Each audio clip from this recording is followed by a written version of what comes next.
Okay, so here's a history myth that needs to die immediately. The idea that before Europeans showed up, Native America was just a bunch of separate villages doing their own thing, minding their business. Nobody talking to anybody outside a 20-mile radius.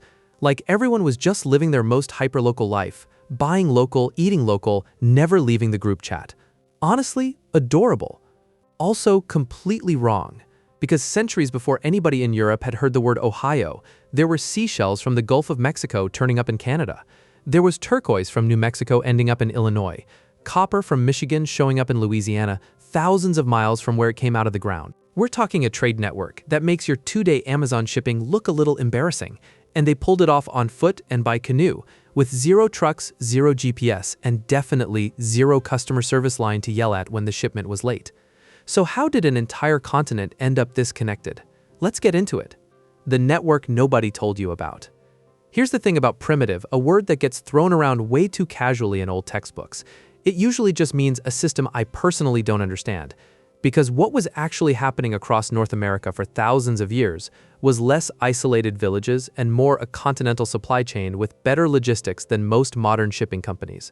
No trucks. No horses, actually, not until Europeans brought them back into the picture in the 1500s. No wheels being used for transport, since wheeled carts just weren't practical in most of this terrain.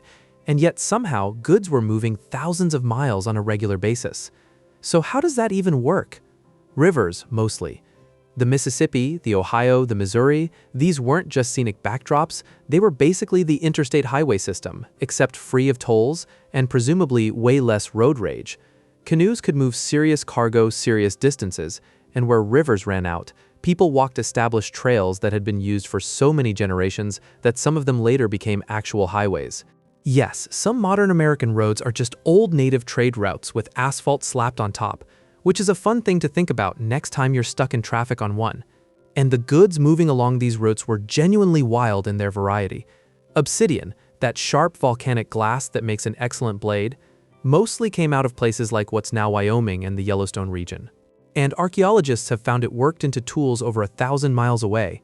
Copper came primarily out of the Great Lakes area, especially around Lake Superior, and it traveled far enough south that you get copper ornaments turning up in burial sites in the southeast. Shells, especially marine shells like conch and olivella, moved the opposite direction, heading from the Gulf Coast and the Atlantic up into the interior, sometimes ending up hundreds of miles from any ocean a person could actually see. There was mica out of the Appalachians, a shiny mineral that people used decoratively, and pipestone, a soft reddish stone from what's now Minnesota that was specifically prized for making ceremonial pipes, considered valuable enough that, historians believe, quarrying it involved its own set of customs and etiquette between groups, sort of a please don't just show up and start mining understanding. And it's not like this stuff just trickled around randomly either. There were actual scheduled gathering points, basically the seasonal pop-up markets of their day.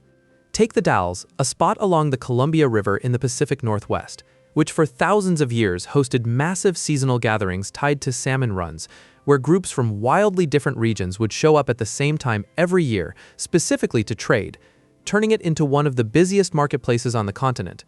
Historians estimate long before any European ever wrote it down on a map.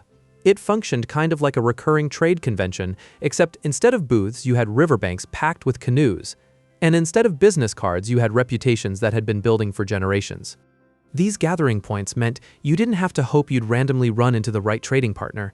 You just showed up on schedule, same as everybody else. Because apparently, even 1,000 years ago, people understood the value of a good recurring appointment. Now, this is the part that really messes with people's mental image.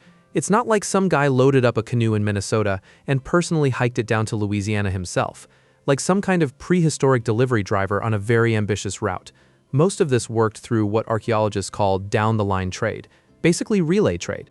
One community trades with its neighbors, those neighbors trade with the next group over, and so on. So an item could genuinely travel 1,000 miles without any single person ever traveling more than a fraction of that distance. Think of it less like a direct flight and more like your package going through 6 different distribution centers before it hits your doorstep, except instead of a distribution center, it's a village, and instead of a tracking number, it's just reputation and trust built up over generations. And this wasn't some scrappy little side hustle either. There were genuine hubs, actual cities built partly around this economic activity. Cahokia, near modern-day St. Louis, was at its peak around the 1100s, home to what may have been tens of thousands of people, making it larger at the time than London. And it sat right at the convergence of major rivers for a reason. It was a trade hub, pulling in goods from the Gulf Coast, the Great Lakes, the Rockies, and the Appalachians, all converging on one city, the way New York or Chicago functions today as a place where stuff from everywhere ends up passing through. Before Cahokia, there was Poverty Point in Louisiana, thousands of years earlier, also showing evidence of long-distance exchange in stone tools sourced from hundreds of miles away. This is not a small, isolated tribe story. There were functioning economic megacities on this continent long before anyone in Europe thought to sail west story, and it deserves to be treated that way. So by the time you stack it all up, the river highways, the relay trade, the specialized goods each region was basically famous for, the actual cities built on being trade crossroads. What you get is a picture of North America as this deeply interconnected web, constantly buzzing with exchange centuries before anybody drew a map of it from a ship. But moving objects around is honestly the easy part of this story. The real chaos, the real family drama, the real you will not believe what else traveled along these same roads moment. That's where things get interesting. It wasn't just goods moving, it was everything. Okay, so here's where the story gets way more interesting than cool rocks moved far. Because trade routes are never just about the stuff. They're about the people who have to actually talk to each other to make the stuff move. And once you get people from wildly different nations regularly interacting, you get language, diplomacy, marriage, ceremony. Basically, an entire social operating system built on top of the economic one. Take language. When you've got groups speaking dozens of completely unrelated languages all needing to negotiate trade deals, you don't just throw your hands up, you build a workaround. Across the plains, an incredibly sophisticated system called Plains Sign Language developed, letting people from nations with mutually unintelligible spoken languages communicate complex ideas through gesture, well enough to negotiate trades, tell stories, and pass along news. On the Pacific Northwest coast, a trade pidgin called Chinook jargon developed, blending vocabulary from multiple indigenous languages, and it stuck around long enough that later European and American traders learned it too, because if you wanted in on the trade network, you played by its communication rules, not the other way around. That alone should tell you something about who actually held the power in these early exchanges. And trade wasn't purely transactional the way we think of buying stuff online. Add to cart, pay, done, never speak to the seller again. A lot of exchange was wrapped up in ceremony and relationship building, because trust was the actual currency that made the whole relay system function in the first place. The Calumet ceremony, involving a decorated ceremonial pipe, was used across a huge swath of the continent specifically to establish peaceful relationships between groups before trade or alliance could happen. Essentially a diplomatic handshake with way more ritual and way higher stakes than an actual handshake.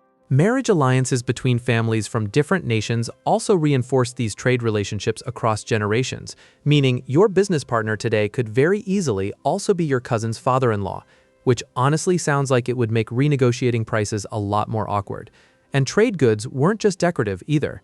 They carried actual social weight, kind of like how showing up with the right sneakers or the right phone says something about you without you having to say a word. Among northeastern nations, wampum, small cylindrical beads made from shell, wasn't just jewelry. It was used to record agreements, mark treaties, and communicate messages between nations, meaning a belt of beads could function a bit like a signed contract you could actually hold in your hands.